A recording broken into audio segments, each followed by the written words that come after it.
Hello everyone. Today we talk about how to fix the app of Chat All. We will go to settings,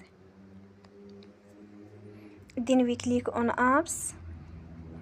After that we will search the app Chat All and we click. Then we will on for stop. After that we will go to storage. Then we click on clickage.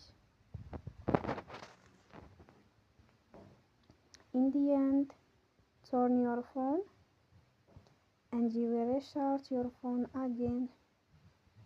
Don't forget to support us by like and subscribe. See you next time and thank you for watching.